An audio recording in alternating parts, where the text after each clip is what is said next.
Hey everybody, Punisher88 here.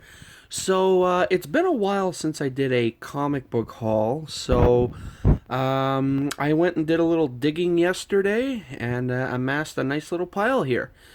I'm just gonna skip the small talk and get right into the books. So let's get to it. Might I remind you, the majority of these books did cost me $1. One of them cost me $3, one cost me $4, and I think one cost me $5, and another cost me $4.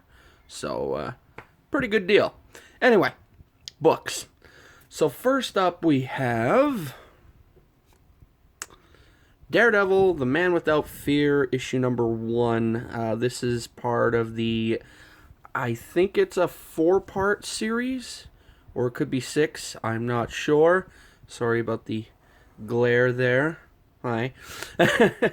But anyway, this is the series that was done by, as you could see, Frank Miller, John Romita Jr., and I've wanted to have this in my collection for a while. I know it's 90s stuff, but when it comes to Daredevil, the later on Daredevil, I hear a lot of people talk about this series, so I figured, what the heck, since I have the first issue here, I'll try and hunt down the other ones. Alright, moving on.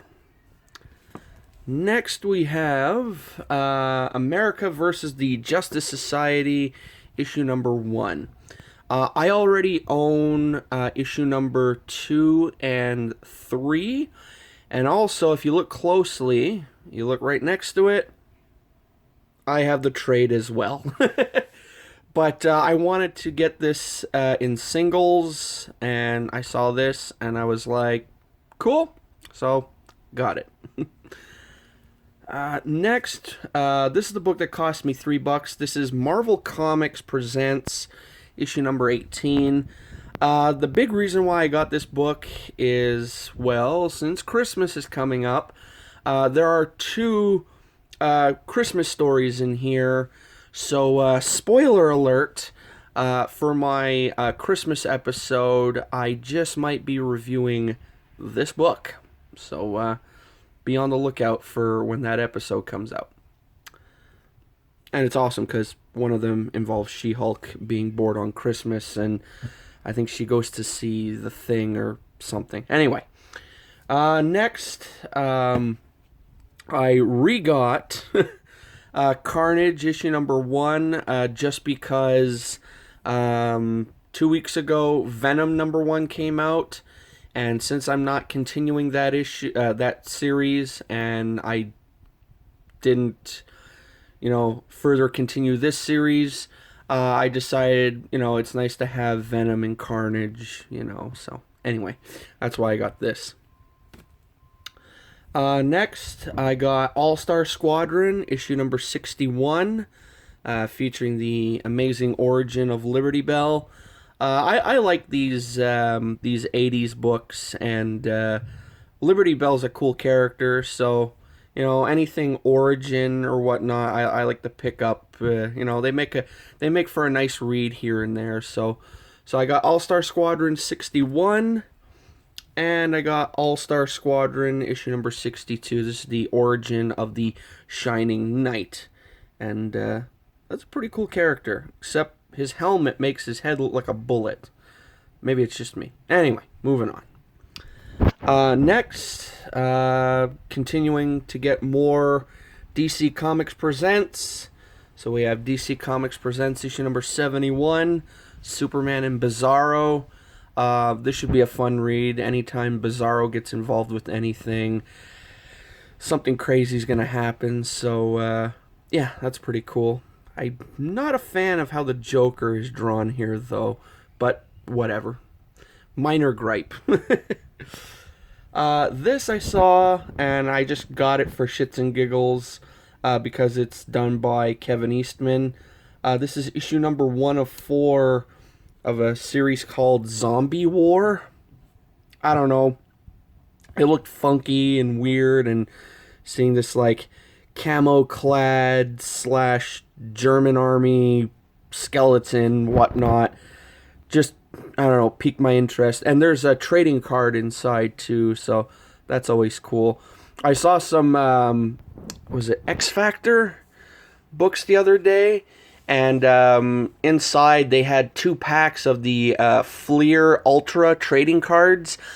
I didn't pick any up, but since the shop I go to they're starting to like haul in tons and tons of dollar books.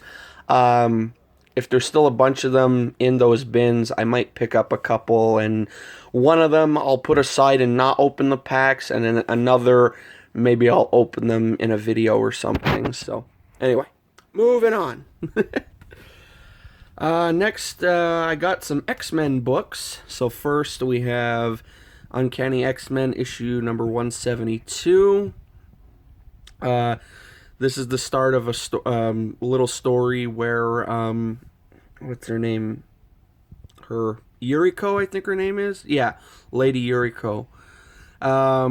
Something happens, and between her and Storm, and towards the end of the book, Storm has this like new, you know, whatchamacallit, like she sees Yuriko in a different sense because she saves her and everything. So, yeah, it's pretty cool. And yeah, I know there's writing here on the cover. It goes, "Hey Elf, don't forget the beer." Is that? Oh, that's actually on the cover. I looked fast. I thought someone actually just wrote that on there. Oh well, whatever. Yeah, now that I think of it, it does sound like a Wolverine thing. Anyway. And then I got the follow-up issue, which is Uncanny X-Men 173. And what's cool about this book is at the very end is when we get the debut of Storm when she went to the whole Mohawk look. So, yeah, it's in the end of this book. And also, I think is it Kitty Pryde? I think, yeah, when she sees Storm with the Mohawk and she freaks out and everything, she's all like, "Oh my God, how can you change your look?" and blah blah blah. So I don't know, maybe I'll review this one Saturday. And then the final X-Men book I got is this right here, X-Men issue 205. Famous for having the interiors done, I believe, by Barry Windsor Smith. Is it Barry Windsor Smith? Yeah, Barry Windsor Smith. And what's cool about this, if Jean Paul Ace Peter's watching, this is the Canadian price variant. So that's always cool. Next, was happy to find this for, well, I can't say minor reasons, just because I like the character who popped up in the end of this book. This is Superboy, issue number 0. Of course, at the very end of this book, we get the, although what some hate calling, you know, cameo appearance and everything, but we get the first cameo appearance of King Shark in here. And I don't know, I like King Shark. I think he's an interesting character. I know he's not a big name character, but still, I dig King Shark. So this was pretty cool to find for $1. This right here, just some regular stand-up Superman issue 53. I've always liked this cover, the whole truth, justice, and the American way. And if any of you out there follow me on Instagram, you would know yesterday I posted a picture when I was at Subway. Yeah, I was reading this at Subway. It's a generic Superman story. He has to go to Iraq or something and bring back this dictator because they want to try him on American soil. And in doing so, the plane that he's on gets shot at and everything. Superman stops the first attack. The second time the plane gets hit, blah, blah, blah. We find out it was an inside job. And then we find out that Superman knew. And, you know, I'm sure you know how it ends. Anyway, so, yeah, it was pretty interesting, you know, for eating at Subway. Next we have Savage Dragon, issue number 4. Main reason why I got this book is because it's a first appearance of a I don't know if you could call him interesting, but a unique villain when it comes to the whole Savage Dragon universe. And I'm not going to say who, although probably the majority of you will go and check after this video, or if you're not doing it right now. But next, this coming Wednesday, I will be doing my, weekly dose on the character who first appeared in this book. Anyway, moving on. Next, we have, ever ticking away at some more World's Finest, we have World's Finest, issue 152. This is pretty cool because the next issue, as a lot of people may know, is the famous World's Finest that features the one panel of Batman bitch slapping Robin. So I thought this was pretty cool, and I mean, $4, why not? It's not in the best shape. There's a paid stamp here, and it's a reader copy, but I don't give a crap about that. Just as long as the like I always say, just as long as the cover is intact and I could read it without it falling apart, I'm happy. This was really nice to get. This was $5. This is Sergeant Fury and the Howling Commandos, issue number 54.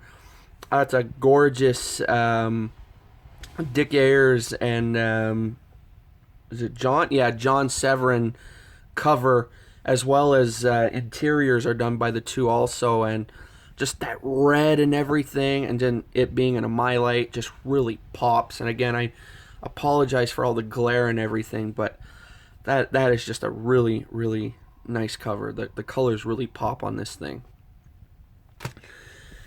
And then finally, I am happy to announce that I now have my very first Golden Age comic book. It's not a superhero comic like I was hoping my first Golden Age book would be, but I don't want to dish out like $400 for a Batman book that was at the shop where I got these. No, instead we have Looney Tunes, Merry Melodies, whichever, issue number 88 from 1949. And what's cool about this, you can see there, it's the Canadian edition, and having Bugs here playing hockey, I saw this and I was like, oh yeah, that's so cool. It's Canadian, and yeah, happy to call this my very first Golden Age book. So yeah, that's pretty neat. And one other thing I should add, and this goes as a shout out to Undisputed Frost.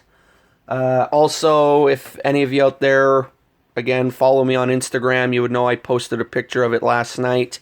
I now have my, I guess you could say, comic collector Bible. Yeah, I finally got my very first Overstreet price guide. They had 2 copies of this. They had, obviously, the Harley Quinn cover and this one. And Harley's cool and all, but I am just a sucker for Power Girl. So, yeah. Let's not just say for obvious reasons, but yeah, I'm just a sucker for Power Girl. Anyway, so that's my haul. Actually, no, wait. There's one other thing I have here. I got this at Walmart. These were new I saw. It's kind of very chibi-like. It's a Transformers little doohickey here. And I figured I would see what I got. I'm really hoping that I get Megatron. If I get Optimus, I'm going to be like, well, okay, whatever. But, yeah, I'm really hoping for Megatron. So, well, let's crack her open and see what I got. Let's see if I can do this one-handed. Oh, so far, so good, I guess. Doesn't have to be pretty. I'm not saving the box. And we have...